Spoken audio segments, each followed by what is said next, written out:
दोस्तों सैकड़ों सवाल आ रहे हैं कि सर बकरी के बच्चे मर जाते हैं।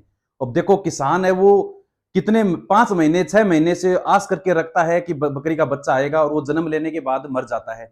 1 महीना 15 दिन 7 दिन 10 दिन के बाद वो मर जाता है। तो दोस्तों बच्चे मरने की संभावना बहुत ज्यादा आ रही है और किसानों को बहुत ज्यादा नुकसान इसमें हो रहा है। आज ये वीडियो देखने के बाद आपके बच्चे वो नहीं मरेंगे। ये मेरा विश्वास है कि आज के बाद आपके बच्चे वो इन जो मैं कारण बताऊंगा इन कारणों की वजह से तो बिल्कुल भी नहीं मरेंगे। और आप यानी कि 99% है वो बच्चों की मौत रोक सकते हो। क्योंकि बकरी के बच्चे मरने का मतलब है 12 महीने 6 महीने खराब हो जाना। क्योंकि फिर बकरी भी है वो सदमे में चली जाती है और फिर आगे का ब्यावत का इंतजार करना तो किसान को बहुत ज्यादा नुकसान हो जाता है।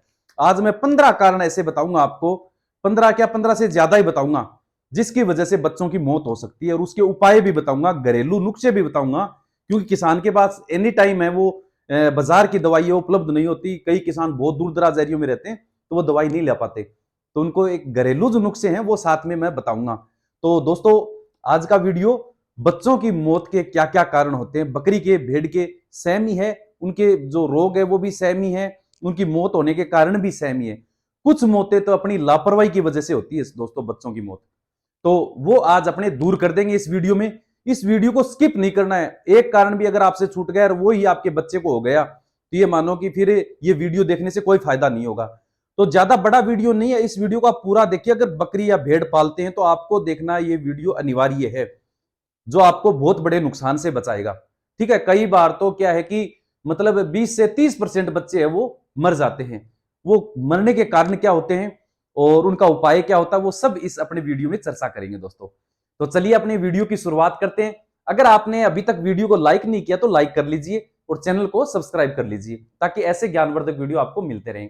आज अपने शायद 9वीं क्लास है ट्रेनिंग की, तो इसमें आज मैंने को ये लगा कि बच्चों के बारे में जरूर बताना चाहिए। बहुत ज्यादा किसानों के सवाल आ रहे थे। तो दोस्तों बच्चों के मरने के लगभग 15 कारण हैं, जिसमें पहला कारण है अतिसार या दस्त लगना। सबसे मेन कारण ये सबसे ज्यादा मौतें अतिसार या दस्त लगने से, पेट चलने से बच्चों की मौत हो जाती है।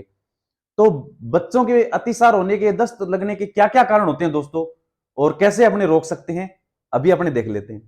तो सबसे पहले देखो, बैक्टीरिया अगर पेट में प्रवेश कर गया बच्चे के तो उससे भी दस्त लग सकते हैं, उसके इन्फेक्शन से, वायरस के इन्फेक्शन से लग सकते हैं। प्रोटोजोआ यानी कि कोई कीड़े वगैरह वो पेट में चले गए तो उसकी वजह से भी बच्चे के दस्त लग सकते हैं। और भी मतलब 2-3 कारण है, जैसे दूध ज्यादा पी लिया बच्चे ने बकरी के तो भी दस्त लग सकते हैं। बच्चा ज्यादा मिट्टी खाता है तो उसकी वजह से भी उसके आंतों में प्रॉब्लम हो सकती है, दस्त लग सकते हैं। और पेट के कीड़ों की वजह से भी दस्त लग सकते हैं दोस्तों। तो ये दस्त है। दस्त के लक्षण क्या क्या हैं, अतिसार जब बच्चे के होंगे तो क्या क्या लक्षण होंगे। बिल्कुल पानी जैसे पतले है वो बच्चे के दस्त लगेंगे और सफेद या पीले हो सकते हैं, सफेद भी हो सकते हैं और पीले भी हो सकते हैं, ये आप पहचान लोगे। ठीक है, उसके बाद बच्चा के कमजोर होना शुरू हो जाता है धीरे धीरे, उसमें पानी की कमी आ जाती है। क्योंकि अगर दस्त लगते हैं बच्चे के तो शरीर का सारा पानी है वो दस्त के द्वारा बाहर निकल जाता है, तो बच्चे के अंदर पानी की कमी आ जाती है, यानी जिसको बोलते हैं डिहाइड्रेशन, यानी पानी की कमी हो जाना। तो सबसे ज्यादा जो मौत है वो इसी की वजह से होती है, पानी की कमी हो गई तो डिहाइड्रेशन शरीर में हो गया तो बच्चा है वो तड़प के मर जाता है। अपने पता नहीं होता अपने को क्या करना है, क्या उपाय करना है, तो वो उसकी वजह से भी अपने क्या है कि समझ नहीं पाते हैं और इतने में बच्चा है वो मर जाता है।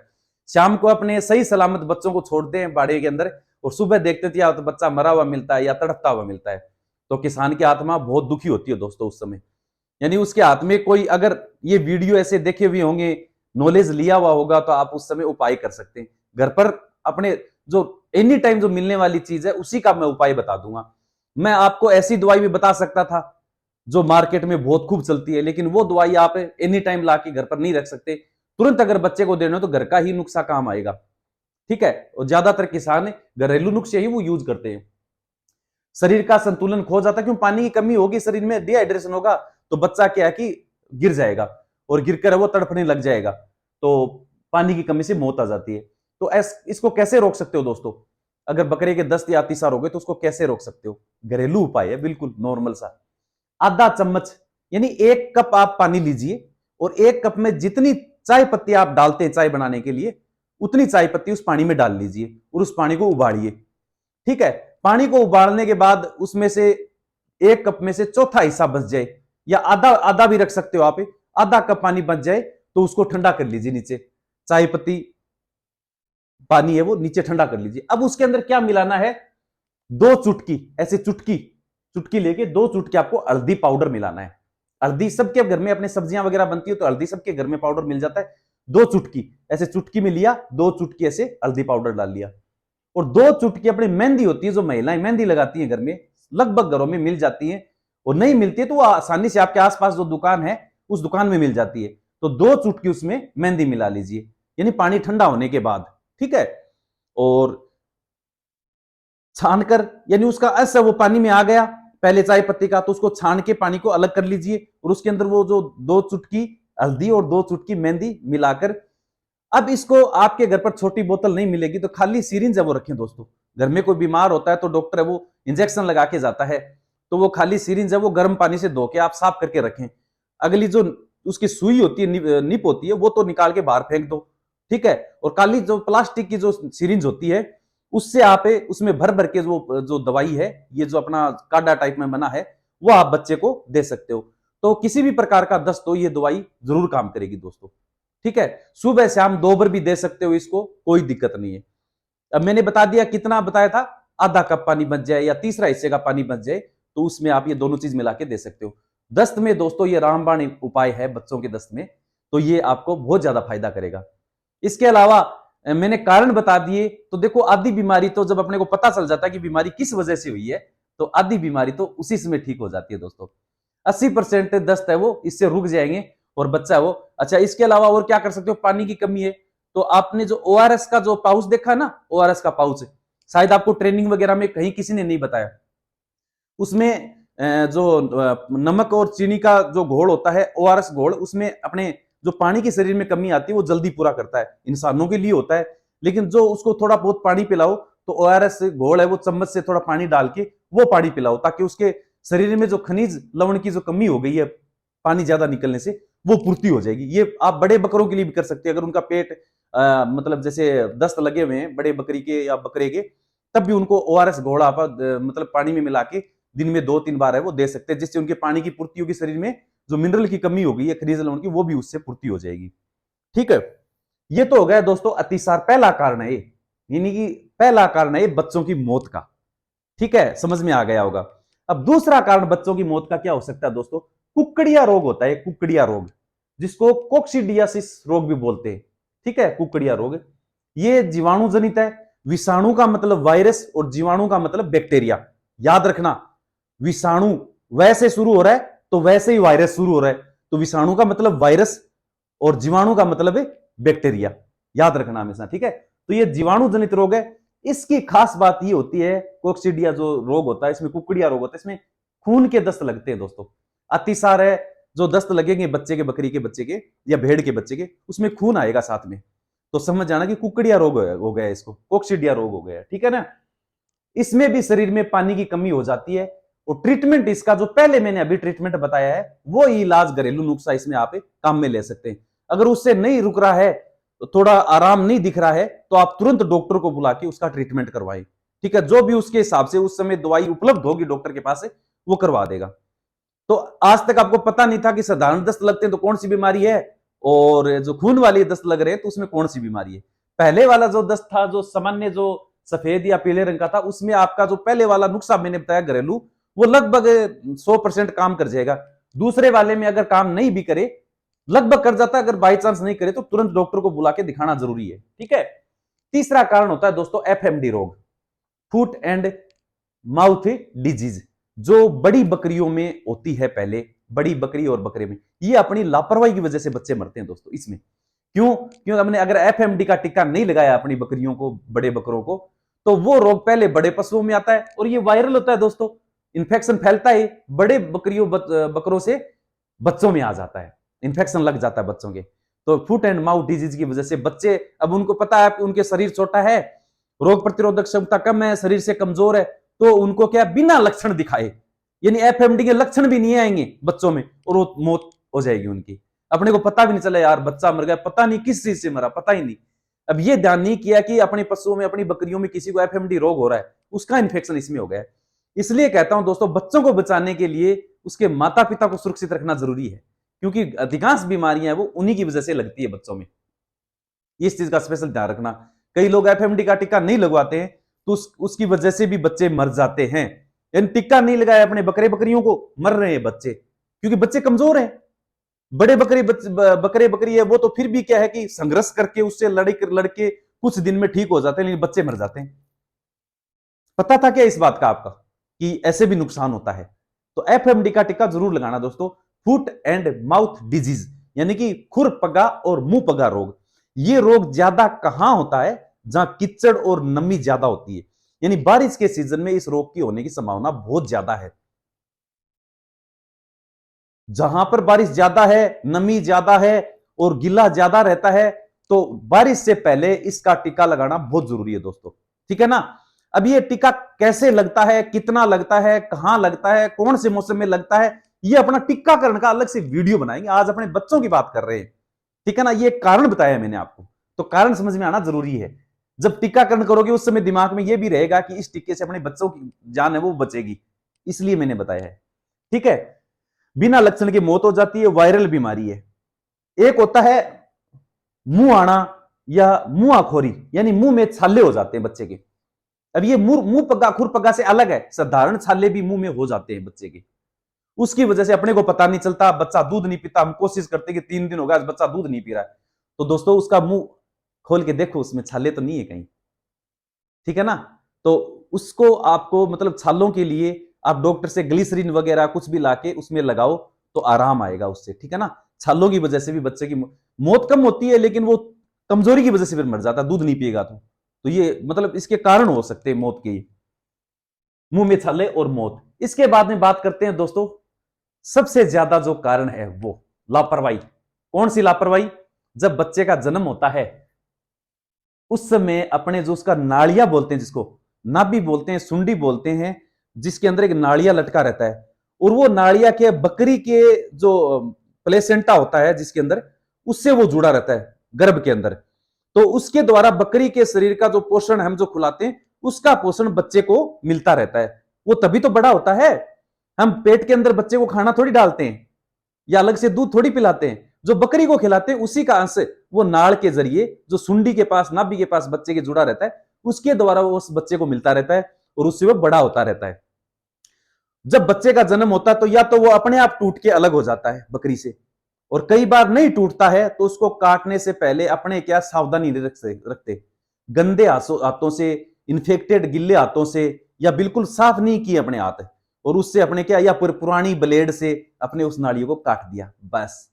यानी कि 80% संभावना हो गई वो बच्चे की मौत की, टिटनस होगा उसको, क्योंकि आप लगभग लोहे की चीज से काटोगे, और लोहे की ब्लेड अगर आपने एकदम फ्रेश न्यू कागज में निकाल के से, अपने हाथ एकदम साफ नहीं है और अपने वो नहीं काटा, तो टिटनस के कीटाणु अगर एक भी अगर उसमें घुस गया लोहे के साथ, लोहे से ज्यादा होती है टिटनस, घुस गया तो 10 से 15 दिन, 5-7 दिन, 10 दिन में वो इन्फेक्शन फैल जाएगा और बच्चा क्या एकदम अकड़ जाएगा। कई बार देखा ना अपने बच्चे, एकदम पैर हाथ वो आगे पीछे करके एकदम कठोर कर लेता है, अकड़न आ जाती है, कान हाथ पैर सब, गर्दन एकदम अकड़ जाती है बच्चे की। वो टिटनस के लक्षण है दोस्तों। और वो क्यों होता है इसके वजह मैंने आपको बता दिया। नाड़ियां काटते समय आप सावधानी नहीं रखते। क्या सावधानी रखनी है? एक तो आपको नई फ्रेश ब्लेड से काटना है। कितना? बच्चे का जो भाग जिस तरफ जुड़ा हुआ है वहां से 3 इंच जगह छोड़ के, बच्चे की नाभि से, मां के नहीं, मां के पास से तो टूट के आ गया, काफी लंबा बच्चे के नीचे लटक रहा है, लेकिन काटोगे कहां से? बच्चे की नाभि है उससे 3 अंगुली नाप लेना आप, ठीक है ना? 3 अंगुली नाप के और नीचे एक धागा बांधना। पहले देखो धागा बांधना जरूरी है, 3 अंगुल छोड़ के धागा बांध लो, एक थोड़ा सा टाइट करके धागा बांध लो, ठीक है? फिर उसके नीचे से काटो। अगर आपने डायरेक्ट काट दिया तो ब्लड है वो बच्चे का काफी देर तक नहीं रुकेगा, तो बच्चे में पहले जो सबसे पहला नुकसान तो वही हो गया कि उसका खून ज्यादा निकलेगा तो कमजोरी आ जाएगी। कितने बकरी पालक है जिनको ये नॉलेज नहीं था? कमेंट में मेरे को बताओ। किस तरह में इस चीज का पता नहीं था और हम लापरवाही करते थे, और हम तो इसको साधारण मानते हैं कि क्या होता है, कुछ नहीं होता, नालियां काट दो तो बच्चे, कई बच्चों में इंफेक्शन नहीं हुआ तो बच गए, और नहीं, और काफी बच्चे कई बार मर गए तो हमने गौर नहीं किया कि किस वजह से मरे। तो दोस्तों ये एक कारण है। तुक्के नहीं लगते कभी भी। बच्चे की मौत देखो, मौत हो या जिंदगी हो, किसी न किसी वजह से होती है। तो मौत बिना कारण कोई भी मौत नहीं होती दोस्तों। अगर समय यानी असमय अगर मौत होती है, बिना समय के मौत होती है, तो वो किसी न किसी कारण से होती है, और वो उस कारण की वजह हमारी लापरवाही होती है। तो वो लापरवाही अपने को नहीं रखनी है, ठीक है ना। तो धागा बांध के ऊपर से फिर नीचे से काटना है। और फिर एक टिंचर आयोडीन नाम से एक बोतल आती है कांच की, इतनी बड़ी, ठीक है ना, इतनी बड़ी मान लो। तो वो बोतल अपने पास अब घर में रखो, काफी लंबी डेट आती है उसकी, कुछ खराब नहीं होता उसका। ये देखो, compound benzoate tincture iodine IP, ये नाम लिखा हुआ आएगा इसके ऊपर, बोतल कांच की बोतल आएगी, ठीक है ना। और उसके ऊपर जो जो कागज लगा होगा उस पर लिखा होगा compound benzoate tincture iodine IP. तो आप जाके मेडिकल स्टोर पर टिंचर आयोडीन भी मांग लोगे ना, तो मेडिकल स्टोर वाला अपने आप दे देगा। तो जिस समय नालियां काटो, उस पर वो टिंचर आयोडीन है वो थोड़ा सा जो रुई में लगा के उसके ऊपर लगा दो आप, ठीक है ना। अगर कोई इन्फेक्शन, कोई बैक्टीरिया, कीटाणु कोई भी उसमें घुसने की कोशिश करेगा तो वो तुरंत वहीं खत्म हो जाएगा। थोड़ा थोड़ा आप 2-3 दिन लगा दो, जब तक वो नालियां सूख के, जिसको बोलते हैं खरूट आना, यानी वो एकदम उस पर घाव भर जाना, तब तक वो 2-3 दिन आराम से थोड़ा थोड़ा करके लगा दो, ताकि उस पर कोई इन्फेक्शन नहीं हो। देखो, ताजा घाव अगर खुला छोड़ोगे इन्फेक्शन होगा, ठीक है ना। इस चीज का स्पेशल ध्यान रखना है। जिसके घर में बच्चे हैं उसको ये टिंचर आयोडीन तो स्पेशल रखना ही रखना है, ताकि अपने बच्चों की मौत है वो टिटनेस और नाड़िए के जरिए जो होने वाले रोग हैं उसकी वजह से ना हो गया बात। अब बात करते हैं दोस्तों ईटी, एंट्रोटॉक्सिमिया जो रोग है, ठीक है ना, जिसको फिड़किया रोग भी बोलते हैं। बड़े जो जानवर हैं, बकरी या भेड़ है, उनमें तो इसके लक्षण आ जाते हैं, यानी कि दिख जाता है कि फिड़किया रोग हो गया है, और बाड़े के बाड़े, फार्म के फार्म खाली हो जाते हैं। बच्चों को क्या, बच्चों में कोई लक्षण ही नहीं है, वो भी मर गए। तो दोस्तों बच्चों में झेलने की क्षमता ही नहीं है एंट्रोटॉक्सिमिया, वो इतने शरीर से छोटे होते हैं, कमजोर होते हैं, उसमें लक्षण आने से पहले ही उनकी मौत हो जाती है। ये कब होगी, जब अपने अपने भेड़ बकरियों को अगर अपने ईटी का जो इंट्रोटॉक्सिमिया का टीका नहीं लगाया, तब ये कारण है छोटे। अच्छा, कई बार ये होता है कि नॉर्मल इंट्रोटॉक्सिमिया हो गया बकरियों में, तो वो तो संघर्ष करके फिर भी थोड़ा बहुत बच जाती है अगर कुछ नहीं हो तो, लेकिन बच्चे वो सबसे पहले मर जाते हैं और अपने को पता ही नहीं चलता, कोई लक्षण ही नहीं आएगा उसमें। यानी कि 80% संभावना कि बच्चों में कोई लक्षण ही नहीं आएगा ईटी का, और वो मर जाएंगे, क्योंकि इन्फेक्शन होगा और शरीर उनका थोड़ा छोटा है, कमजोर है, रोग प्रतिरोधक से क्षमता इतनी विकसित नहीं हुई है, तो वो जल्दी मर जाएंगे। तो देख लो, एक तो वो बताया था मैंने एफएमडी वाला, एक ये ईटी वाला। अगर ये टीकाकरण अगर बकरी बकरों में नहीं करोगे तो आपके बच्चों की मौत होना निश्चित है दोस्तों। आप आज तक आपने सोचा नहीं था कि ये कारण भी हो सकते हैं, बिल्कुल 100% ये कारण हो सकते हैं जो चीज मैं बता रहा हूं। अब आपको खुद को भी देख के पढ़ के ऐसा लग रहा है कि हाँ यार ये बात तो हो सकती है, बिल्कुल होती है, लेकिन अपने को पता नहीं चलता। सामने थोड़ी दिखेगा कि मैं ईटी हूं, मैं आ गया हूं, अब मैं बकरी को लगूंगा, अब मैं बच्चे को मारूंगा, दिखता थोड़ी है। ये चीजें अपने सोचने की बात है। कभी कभी लगता ये भी जीवाणु जनित रोग है। इसके बाद में बात करते हैं दोस्तों, दस्त या अतिसार के बाद में निमोनिया से होने वाली सबसे ज्यादा मौतें। सर्दी का बचाव ज्यादातर सर्दियों में होता है, लेकिन अगर बारिश से झड़ ठंड है तो गर्मी के मौसम में भी बच्चों को निमोनिया हो जाता है। थोड़ा सा भीगने पर या नमी ज्यादा होने पर, थोड़ी ठंड लगने पर बच्चों को निमोनिया, और सबसे ज्यादा मौतें इससे होती है, उसके सांस लेने में दिक्कत हो जाती है बच्चों के, ठीक है। और फेफड़ों में इन्फेक्शन हो जाता है, नाक में पानी आना शुरू हो जाता है, तो उसको निमोनिया हो गया दोस्तों। उसको तपाओ, उसके पास आग जला के थोड़ी दूरी पर उसको हिट दो थोड़ी। और निमोनिया की जो दवाई है, ऐसे कोई देसी नुस्खा इसमें ज्यादा काम नहीं करेगा, आप डॉक्टर को बुला के निमोनिया की दवाई दो उसको, और तपाओ, गर्म रखो थोड़ा उसको, ठीक है ना, ज्यादा ठंड नहीं लगने दो उसको, सूखा रखो। जमीन है वो तो स्पेशल सूखी रखनी है। निमोनिया होने का सबसे कारण ये ज्यादा कारण यही है कि आपने अगर जमीन है वो ज्यादा देर तक गिल्ली रख दी। तो ये देखो कहां से ये बात शुरू हुई थी, जिस समय आपने शेड बनाया उस समय आपने गलती की थी, उस गलती का नतीजा आपका बच्चा भुगत रहा है। यानी आपने सूर्य की रोशनी आने के लिए अंदर जगह नहीं छोड़ी, और जो डायरेक्शन है शेड की वो सही नहीं बनाई, उस वजह से जो समस्या है वो आज आ रही है, देख लो। तो दोस्तों इसीलिए मैं कहता हूं शुरुआत करो ना जीरो से, उसी समय से अपने वैज्ञानिक तरीका लेके चलना है। जो मैं आपको बताता हूं, जो मैं आपको पढ़ाता हूं, ये है मॉडर्न जमाने की वैज्ञानिक तकनीक बकरी पालन की, तभी अपने को 100% फायदा होगा, ठीक है ना। 100% फायदा तभी होगा। तो निमोनिया का हो गया, सांस लेने में तकलीफ होगी, नाक में पानी आएगा। इसके बाद में बात करते हैं दोस्तों घेंगा रोग। ये घेंगा रोग इंसानों में हो जाता है, ऐसे गले में गांठ हो जाती है। ये क्यों होता है, आयोडीन की कमी से होता है। अगर अपने नकली नमक खाते हैं ना, जिसमें आयोडीन की मात्रा नहीं होती, कहते हैं ना ओरिजिनल नमक, आयोडीन युक्त नमक, वो अगर ओरिजिनल नमक है तो उसमें आयोडीन होगा, तो अपने को गले का रोग है वो नहीं होगा। ऐसा ही अगर आयोडीन की कमी बकरी बकरों में हो गई, बच्चों में सबसे जल्दी होता है, तो उसकी वजह से उनके गले में गांठ हो जाएगी, तो वो न तो दूध पी पाएंगे और न ही वो चारा खा पाएंगे, कोई कुछ भी नाज दाना कुछ भी नहीं खा पाएंगे। और जब तक वो गांठ अपने को दिखाई देगी तब तक वो टाइम निकल चुका होगा, बच्चे की मौत फिर निश्चित है, कोई इलाज नहीं है। ठीक है, तो घेंगा रोग का इलाज ये है कि आप नमक का छिड़काव है वो समय समय पर, मतलब नमक है वो देते रहे, या तो सेंधा नमक का जो बड़ा पत्थर आता है वो बाड़े में रख लें आप, ठीक है ना, तो बकरे बकरियां उसको चाटते रहेंगे। या आप जो अनाज दाना जो देते हो उसमें नमक की मात्रा, या पानी में थोड़ी नमक की मात्रा, या जो मीठा सोडा आता है वो पानी में थोड़ा सा मिला के उनको पिलाओ, ताकि भूख लगेगी, पेट में जो हाजमा है वो सही रहेगा और ज्यादा से ज्यादा उनकी भूख खुलेगी। तो ये घेंगा रोग हो गया दोस्तों। इसके बाद में बात करते हैं नाभि में संक्रमण। ये मैंने अभी आपको पूरा समझा दिया कि नाड़ा काटते समय इंफेक्शन हो जाता है, टिंचर आयोडीन से उसका उपचार करना है, कैसे काटना है, कैसे बचाना है, वो चीज मैंने अभी आपको बता दी। इसके बाद में अर्थराइटिस, ये बीमारी है वो बहुत सारे बच्चों में होती है। लक्षण क्या है इसके? आगे वाले जो पैर हैं बच्चे के, वो उसमें सोजन आ जाती है, और सोजन आने के बाद आगे वाले पैरों से वो लगड़ाना शुरू कर देता है, मतलब लड़खड़ाने लग जाता है, और उससे ऊपर नहीं उठा जाता। धीरे धीरे वो सोजन है वो बढ़ता जाता है और शरीर में कमजोरी आती जाती है, और कमजोरी आने के बाद है वो थोड़े दिन के बाद मर भी सकता है, वो मर जाता है लगभग। अगले पैरों में घुटनों में सोजन और बहुत कमजोरी होती है इसकी वजह। अच्छा, इसका रोग का होने का कारण भी अपना नाड़िया ही है, जो नाड़ काटते हैं ना नाभि से, उसमें इंफेक्शन के जरिए ये रोग है अर्थराइटिस है वो बच्चे के शरीर में प्रवेश करता है, और आगे वाले पैर है वो उससे चलना फिरना वो बंद कर देता है। कहते नहीं कि मेरा बच्चा है वो उससे खड़ा नहीं हो जाता और पड़ा पड़ा रहता है, न दूध पीता है, न कुछ दिन के बाद उसकी मौत हो जाती है। तो नाड़ काटते समय सावधानी रखोगे तो ये बीमारी होने की संभावना बहुत कम है।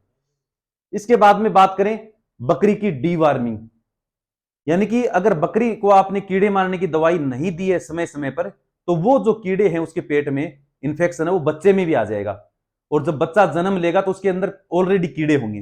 देखा नहीं, जन्म से ही बच्चा बिल्कुल कमजोर थाकल होता है, वो इसीलिए होता है कि उसकी मां के पेट में कीड़े थे और वो इंफेक्शन कीड़ों वाला उसके बच्चों में भी आ गया, तो सबसे ज्यादा समस्या उस समय हो जाती है दोस्तों।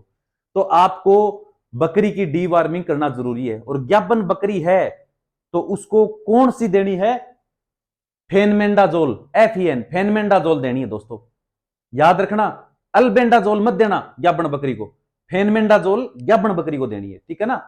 और जो ज्ञापन नहीं है, पेट में गर्भ नहीं है, नॉर्मल बकरे हैं, उनको आप अल्बेंडाजोल है वो दे सकते हो सबको, ठीक है।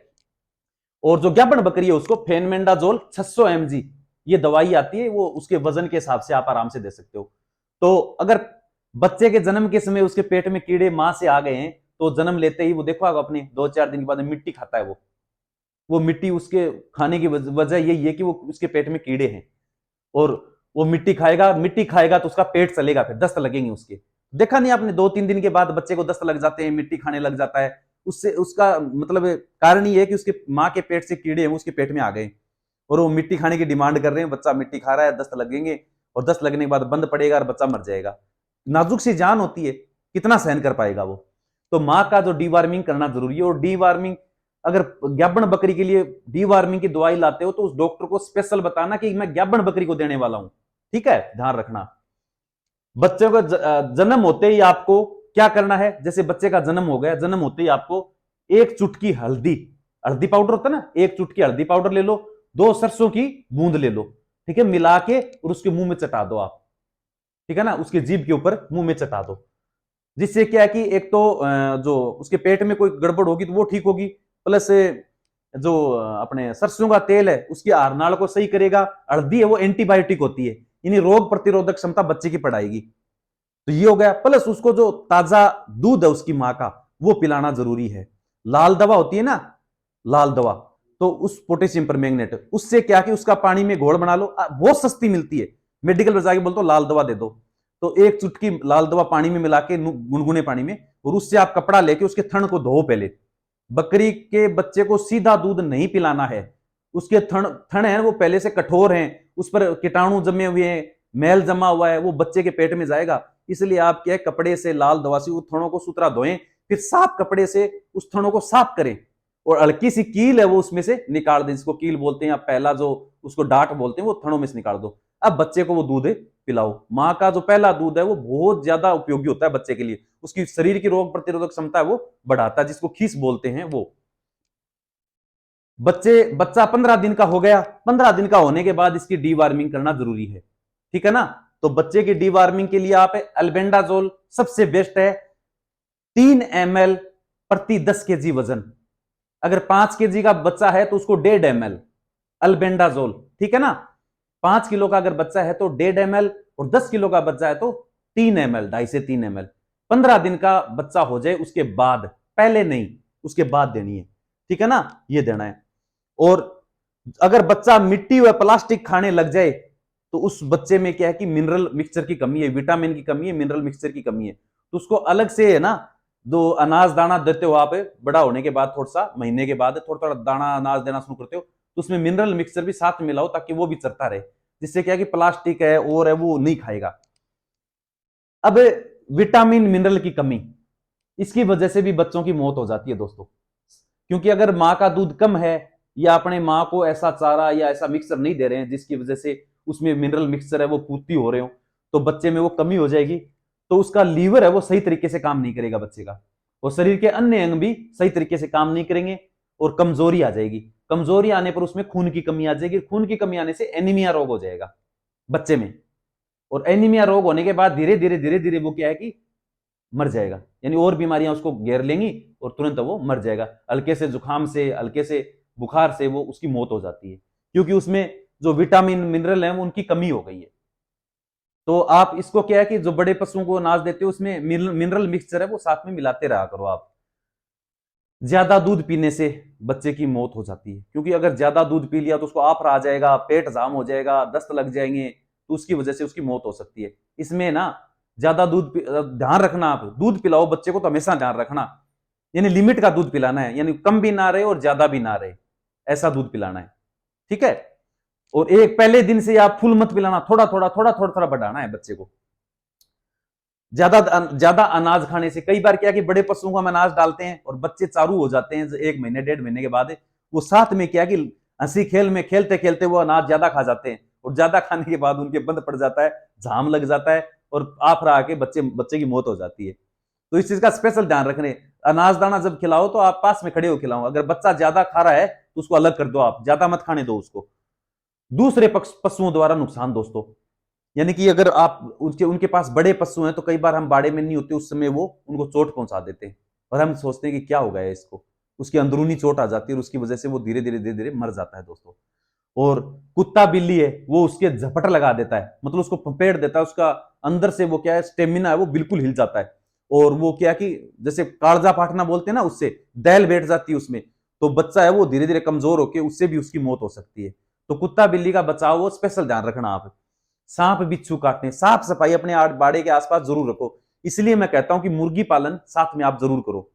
मुर्गे से एक तो ये फायदा होगा कि वो चिंचड़ बिच्छू सांप तक को भी वो पास आएगा तो उसको उसके साथ लड़ेगा वो, ठीक है ना। तो इस चीज के लिए आप एक जो मुर्गी है वो जरूर पालो आप बकरी पालन में। तो दोस्तों आज का वीडियो मेरे हिसाब से आपके लिए सबसे बेस्ट है, क्योंकि अगर आपके बकरी के बच्चों को बचाने में अगर ये वीडियो कामयाब हुआ तो मेरी मेहनत, मेरी सिर्फ है वो मैं सोचूंगा कि कामयाब हो गई। और मेरा जो प्लान था, मिशन था, यही है हमारा सबका कि आपको नुकसान ना हो, 0% नुकसान करना। मैंने आपको ट्रेनिंग के पहले वीडियो में वादा किया था कि अपने नुकसान को 0 कर देंगे अगर आप मेरे कहे अनुसार, हमारे कहे अनुसार चलते हो, तो अपनी मनमर्जी करते हो तो फिर आप मेरे से शिकायत नहीं कर सकते कि सर हमारी बच्चा है वो मर गया, हमारी बकरी को ये प्रॉब्लम हो गई।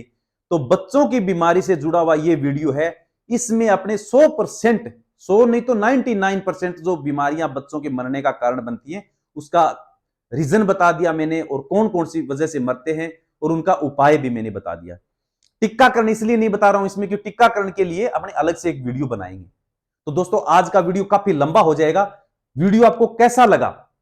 अच्छा लगा तो लाइक करे बिना नहीं जाना है आपको, और चैनल को सब्सक्राइब अगर आज तक नहीं किया तो ये वीडियो देखने के बाद तो आज आपको कर लेना चाहिए, क्योंकि ऐसे ज्ञानवर्धक वीडियो अगर सब्सक्राइब नहीं किया तो हो सकता है आपको आगे नया मिले। तो आप हमारा हौसला बढ़ाने के लिए नीचे ज्वाइन नाम से बटन है, उससे अपना चैनल ज्वाइन भी कर सकते हो। उसके लिए व्हाट्सएप ग्रुप है अलग से, उसमें हमने ज्वाइन मेंबर को जोड़ रखा है, वो कोई भी समस्या आती है तो 24 घंटे वो हमसे पूछ सकता है।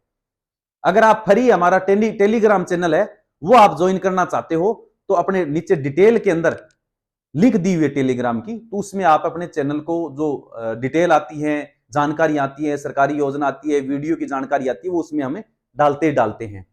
इसके अलावा अगर आप एनएलएम योजना में आवेदन कर रहे हो, भारत में किसी भी स्टेट के हों, तो आप दिए गए नीचे डिटेल में व्हाट्सएप नंबर है, उस पर हमसे संपर्क करें प्रोजेक्ट रिपोर्ट बनाने के लिए और जो ऑनलाइन अपनी ट्रेनिंग हो रही है इसका सर्टिफिकेट लेने के लिए। सर्टिफिकेट का भुगतान करना है दोस्तों, वो फ्री नहीं है। अपनी नॉलेज डिटेल है वो फ्री है, सर्टिफिकेट सभी नहीं लेते, जिसको जरूरत होती है वही लेता है। तो भुगतान करके आप सर्टिफिकेट भी ले सकते हो। और अपना अभी थोड़ा ऑफर भी चल रहा है, 31 शायद 31 है ना, 31 जुलाई तक ऑफर चल रहा है। 499 यानी 4,999 ये ऑफर चल रहा है, जिसमें लगभग एनएलएम के 400-500 डॉक्यूमेंट है वो साथ में एकदम पूरे क्लियर दिए जाते हैं। तो दोस्तों ऑफर का ज्यादा से ज्यादा फायदा उठाओ, 31 जुलाई तक ये ऑफर है। व्हाट्सएप पर आप मैसेज करो और मैसेज करते ही आपको बता देंगे सब कुछ, ठीक है। तो मिलते हैं आगे की वीडियो में कल, तब तक के लिए धन्यवाद। जय हिंद, जय भारत दोस्तों।